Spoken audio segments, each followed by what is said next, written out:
Boa noite a todos. Vamos então dar início a este pequeno trabalho sobre o capítulo do Evangelho, amar ao próximo como a si mesmo. Eu acho que esta frase é tão simples de entender e tão complexa ao mesmo tempo. Pesquisando na internet o que é amar ao próximo como a si mesmo, nos diz: amor ao próximo é ajudar o outro sem desejar nada em troca. É um ato de compaixão e empatia sem se deixar levar pelo orgulho. Sendo assim, amar ao próximo é se importar com a vida do outro e tratá-lo com respeito. É tão simples o que aqui se diz e tão verdadeiro. Porque Jesus nos diz no capítulo 11, amar ao próximo como a si mesmo, o maior mandamento, fazer aos outros o que desejamos que os outros nos façam. Número 1.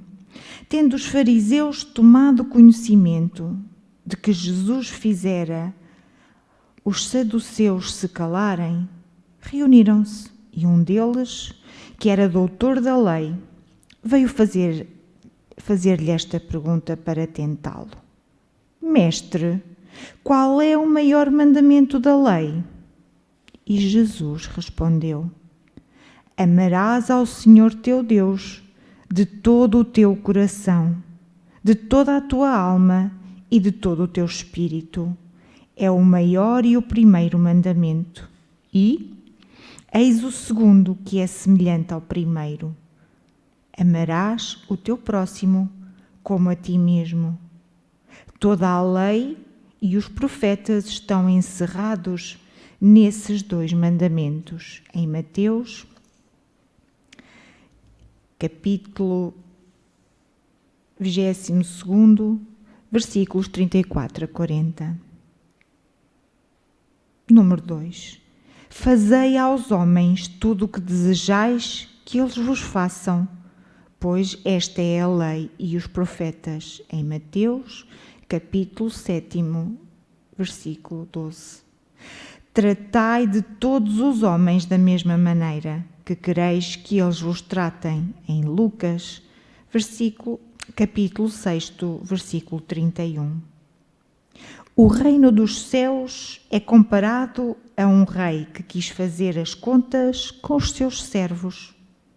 E tendo começado a fazê-lo, foi-lhe apresentado um que lhe devia 10.000 talentos. Talentos é uma medida de peso, equivalente hoje a cerca de 26 quilos. Mas como ele não tinha meios de lhe pagar, mandou o seu senhor que fossem vendidos, ele, sua mulher, seus filhos e tudo o que ele tinha para saldar a sua dívida. O servo, porém, lançando-se aos pés do senhor, lhe suplicava: Senhor, tenha um pouco de paciência e eu lhe pagarei tudo. Então o senhor, compadecido do seu servo, deixou-o ir e perdoou-lhe a dívida. Mas esse servo, mal acabara de sair, encontrou um dos seus companheiros que lhe devia 100 moedas e, agarrando-o pelo pescoço, o sufocava, dizendo: paga-me o que tu me deves. E o seu companheiro, lançando-se aos seus pés, lhe suplicava, dizendo: tenha um pouco de paciência e eu te pagarei tudo. Mas ele não quis escutá-lo, retirou-se e fez com que o prendessem até que ele pagasse o que lhe devia. Os outros servidores, seus companheiros, vendo o que se passava, ficaram extremamente aflitos e foram comunicar ao seu senhor tudo o que tinha acontecido. Então o senhor, chamando o servo à sua presença, lhe diz: servo mau, eu te perdoei tudo o que me devias, porque me imploraste. Portanto, tu devias ter piedade do teu companheiro, como eu tive de ti. E o senhor, cheio de cólera, entregou-o aos algozes, até que pagasse tudo o que lhe devia.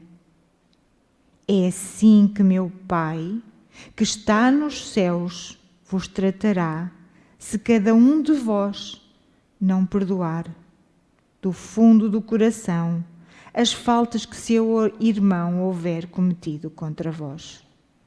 Mateus, capítulo 25, versículos 23 a 35.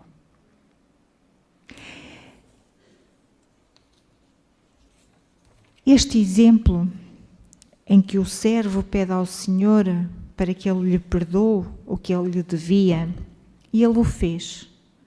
Mas quando o outro tinha a mesma dívida ou uma dívida para com ele não teve piedade, não teve compaixão, não teve perdão, não teve a consciência que a ele também lhe tinham perdoado. É este exemplo que nós nos devemos colocar na nossa vida pessoal, na nossa família, nos nossos trabalhos, na sociedade em geral. Que nós façamos aos outros aquilo que nós gostaríamos que nos fizessem a nós. Nós devemos ter respeito por aqueles com quem vivemos, com quem cruzamos. Mas também devemos ter, em primeiro lugar, respeito por nós. Nós devemos ser caridosos com aqueles que precisam, porque já temos a dávida de Deus, a dávida de Jesus, de poder ajudar os outros.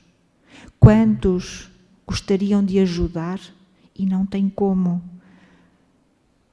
Quantos se sentem na nossa sociedade colocados à parte?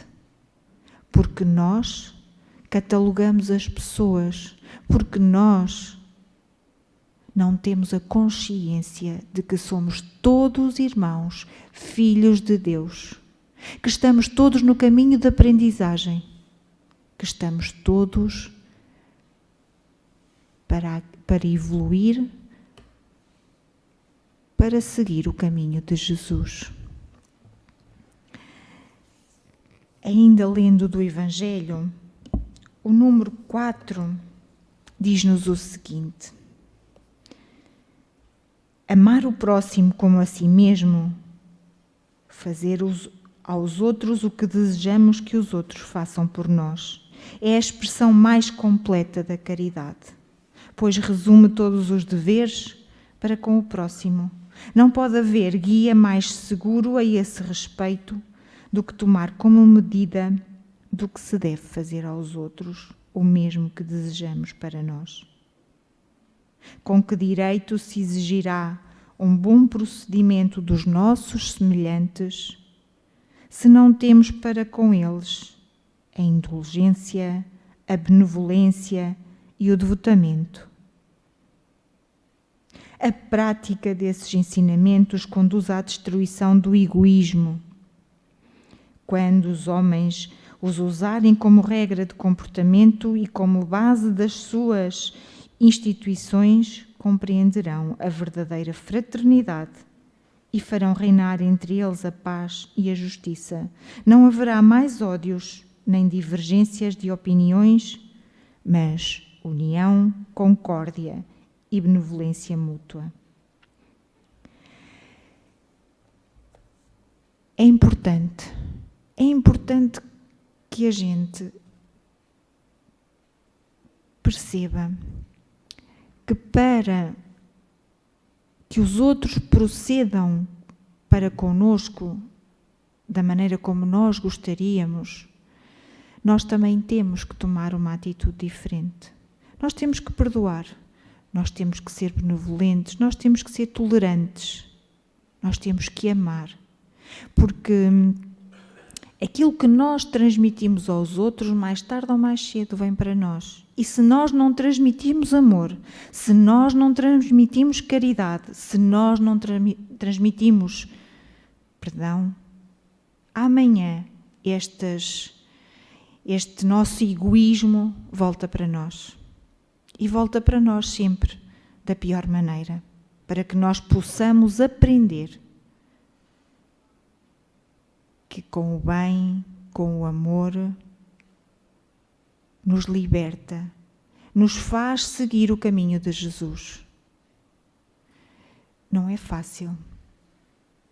Não é fácil porque nós não somos tolerantes, porque nós somos impacientes, porque nós gostamos das coisas à nossa maneira e nem sempre conseguimos colocar em prática aquilo que Jesus nos ensinou. Mas é importante que nós, aos pouquinhos, possamos refletir sobre quem somos, como nos comportamos, para que possamos entender aquilo que está à nossa volta. Porque aquilo que nos rodeia é aquilo que nós chamamos para nós. É a nossa energia. Se nós temos uma energia de paz, de amor, o que é que nós atraímos para nós? O mesmo. Portanto, é muito importante a nossa compreensão dos valores, das leis divinas e daquilo que Jesus, do exemplo que Jesus nos veio dar à Terra. E nas instruções dos Espíritos, no número 8 do capítulo 11, diz-nos o seguinte: o amor resume inteiramente a doutrina de Jesus, porque é o sentimento por excelência. E os sentimentos são os instintos elevados à altura do progresso alcançado. Na sua origem, o homem só tem instintos. Mais avançado e corrompido, só tem sensações. Mais instruído e purificado, tem sentimentos. E o ponto mais delicado do sentimento é o amor. Não o amor no sentido vulgar da palavra, mas o sol interior que condensa e reúne em seu ardente foco todas as aspirações e todas as revelações sobre-humanas. A lei do amor substitui a personalidade pela fusão dos seres. Ela extingue as misérias sociais. Feliz aquele que, indo além da sua humanidade, ama com um amor generoso os seus irmãos em sofrimento. Feliz aquele que ama, porque não conhece nem a angústia da alma, nem a do corpo. Seus pés são ligeiros e ele vive como transportado fora de si mesmo. Quando Jesus proporcionou essa palavra divina, amor, ela faz os povos estremecerem e os mártires inebriados de esperança descerem ao circo. Por sua vez, o Espiritismo vem dizer uma segunda palavra do alfabeto divino.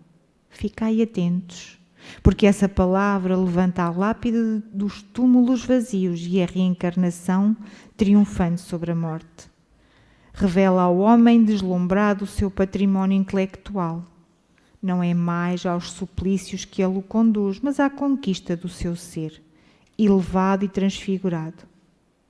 O sangue resgatou o espírito e o espírito deve hoje resgatar o homem da matéria.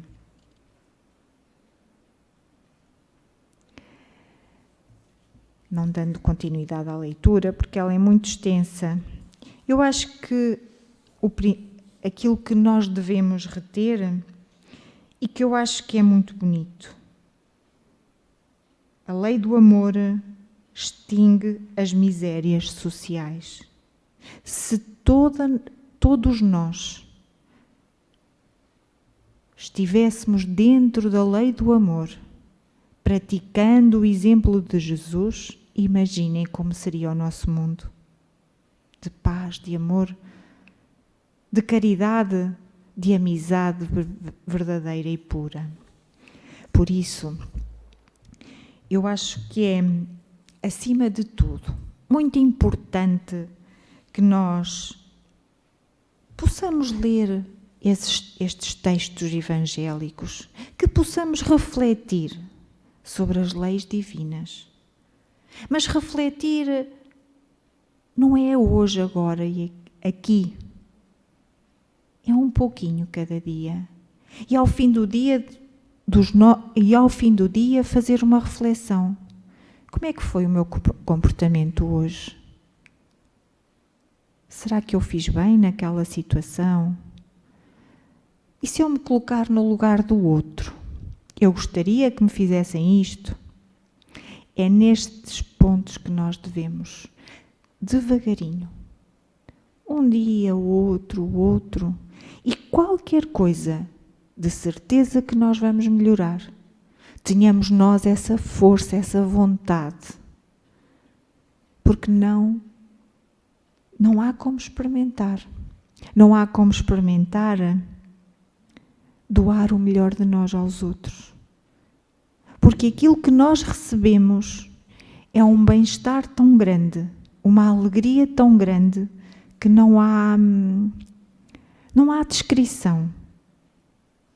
Por isso, vale a pena estudar e vale a pena colocar em prática. Porque Jesus não veio à Terra em vão. Ele não veio sofrer em vão. Ele veio por nós para nos ensinar. E nós, passados tantos anos, ainda somos tão teimosos e ainda nos entregamos ao orgulho, ao egoísmo, e isso corrói-nos, isso afasta-nos do caminho que devemos ter. O amor a Deus pressupõe respeitar o mundo e os seres que Ele criou. É necessário esforço para entender esse mundo e as leis que o regem. Espécies animais e vegetais, as sociedades e as leis humanas, tudo se altera e se aperfeiçoa, e o papel de cada homem é colaborar nesse processo de aprimoramento. Para isso necessita burilar o seu intelecto. Ao crescer em entendimento e compreensão, enche-se de admiração pela grandeza e pela sabedoria divinas. O amor ao próximo complementa o amor a Deus. As faculdades desenvolvidas pelo estudo e observação devem ser utilizadas em benefício do semelhante.